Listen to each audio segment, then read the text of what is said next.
Picard kept the same surprising item as Captain Pike on Star Trek, the Next Generation's Enterprise. Star Trek loves its big ideas. Warp speed as a metaphor for progress, strange new worlds as mirrors for our own, and starships as floating philosophies wrapped in steel and light. But sometimes the franchise's most telling moments aren't found in speeches about the Prime Directive or galaxy-shaking battles. Sometimes they're hiding in plain sight, sitting quietly in a captain's ready room, unassuming and deeply human. One of those moments comes from a surprising shared detail between two captains separated by centuries of fictional history and decades of television production. Captain Christopher Pike and Captain Jean-Luc Picard both chose to keep the same kind of unexpected item aboard the Enterprise. It's not a weapon. It's not a trophy. It's not even particularly Star Trek at first glance. And yet, that choice tells us an enormous amount about who these men are, what kind of leaders they strive to be, and how Star Trek understands command. At first, the connection feels almost accidental. Pike belongs to Strange New Worlds, a modern, emotionally rich reimagining of Starfleet's earlier days. Picard is the philosophical lodestar of the Next Generation, the captain who turned diplomacy, reflection, and moral debate into the show's defining currency. And yet, both captains chose to surround themselves with the same surprising reminder of life beyond the stars. A deep commitment to culture, reflection, and humanity embodied in a personal, almost domestic object that most Starfleet captains could easily have ignored. That shared choice is not just a clever Easter egg. It's a quiet thesis statement about what Star Trek believes true leadership looks like. The Enterprise isn't just a warship, it's a home. One of the most radical ideas Star Trek ever introduced was that a flagship of exploration could feel lived in. The original Star Trek often treated the Enterprise as a workplace, functional, military-adjacent, and occasionally austere. By the time the Next Generation arrived, Gene Roddenberry and the creative team wanted something different.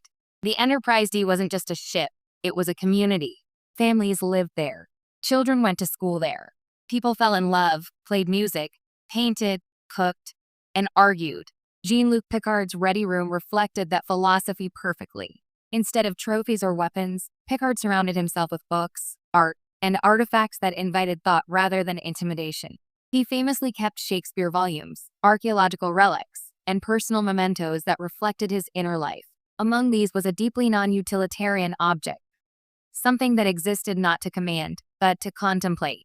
This same instinct is front and center with Captain Pike in Strange New Worlds. Pike cooks. He hosts dinners. He insists on shared meals as a way of bonding his crew. And just like Picard, Pike surrounds himself with reminders that life, real life, matters just as much as duty. The surprising item both captains keep is not about nostalgia or vanity. It's about grounding. Culture as a command tool. In Picard's case, his love of literature, history, and art is often framed as personal preference. But over 7 seasons, it becomes clear that this is also how he leads. Picard does not dominate a room through volume or force. He persuades. He listens. He reflects. His command style mirrors the objects he keeps close, thoughtful, patient, and rooted in centuries of human experience. The item Picard keeps aboard the Enterprise is symbolic of that worldview. It's a reminder that Starfleet isn't just about charts and phasers. It's about carrying civilization forward. Even in the depths of space, Picard insists on the continuity of human culture. He doesn't leave Earth behind when he sits in the captain's chair. He brings it with him. Pike does the same thing, but filtered through a more overtly emotional lens. Strange New Worlds makes Pike's internal life text rather than subtext. We know his future. We know his fate. And knowing that, Pike's choice to keep personal, humanizing objects close feels almost defiant. He refuses to become a purely functional captain defined only by sacrifice. Both men, in different ways, reject the idea that command requires emotional distance. The item that says, "I am still human." What makes this shared item so surprising is that Starfleet captains are rarely encouraged to indulge in sentimentality. Command traditionally demands clarity, decisiveness, and emotional control. And yet, both Picard and Pike choose to keep something aboard their Enterprise that serves no tactical purpose whatsoever. It exists solely to remind them who they are when the uniform comes off. For Picard, this manifests as a quiet insistence on ritual and reflection. Tea, books, music. These are not indulgences. They are anchors. When Picard faces godlike beings, temporal paradoxes, or moral impossibilities, he retreats not into aggression, but into contemplation. The objects he keeps close reinforce that instinct. Pike's version is more communal, more tactile. His item becomes a bridge between himself and his crew. It invites conversation. It invites vulnerability. It invites connection.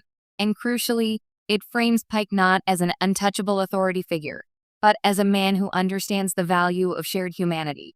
Both captains understand something Star Trek has always known but rarely states outright. Leadership without humanity is hollow, a quiet rebuttal to the action captain trope. Modern genre television often equates leadership with intensity. Captains bark orders. They glare. They dominate. Even within Star Trek, there has been a drift toward more militarized command styles in certain eras. Against that backdrop, the shared choice made by Picard and Pike feels almost radical. Their surprising item is a rejection of performative authority. Neither man needs to prove his strength through aggression. Instead, they assert authority through presence, empathy, and moral clarity. The object they keep aboard the Enterprise reinforces that message visually and thematically. It tells the audience, subconsciously, that this captain values wisdom over dominance. That's why this connection feels so satisfying. It's not flashy. It's not loud. But it's deeply Star Trek. Continuity beyond canon. What's especially powerful about this shared detail is that it bridges two shows created decades apart, under entirely different production philosophies. The Next Generation was born in a hopeful, post-Cold War optimism. Strange New Worlds exists in a media landscape far more cynical, more fragmented, and more emotionally explicit. And yet, both land on the same truth. A captain should carry reminders of peace with them into conflict. This isn't continuity in the strict, canon-obsessed sense. It's thematic continuity. It's Star Trek remembering what it stands for. By giving Pike an object that echoes Picard's values, Strange New Worlds subtly aligns him with one of the franchise's most beloved captains. It says, without ever stating it outright, that Pike belongs in the same philosophical lineage. He is not just a predecessor to Kirk. He is a kindred spirit to Picard. Why this detail matters more than you think. It's easy to dismiss small set details as background dressing. But Star Trek has always used environment to tell character stories. The bridge of the Enterprise reflects the captain who commands it. Kirk's was tense and kinetic. Picard's was orderly and contemplative. Pike's is warm, open, and inviting. The surprising item both Picard and Pike keep aboard their Enterprise reinforces that lineage of thoughtful leadership. It reminds us that Starfleet's greatest captains aren't defined by the enemies they defeat, but by the values they refuse to abandon. In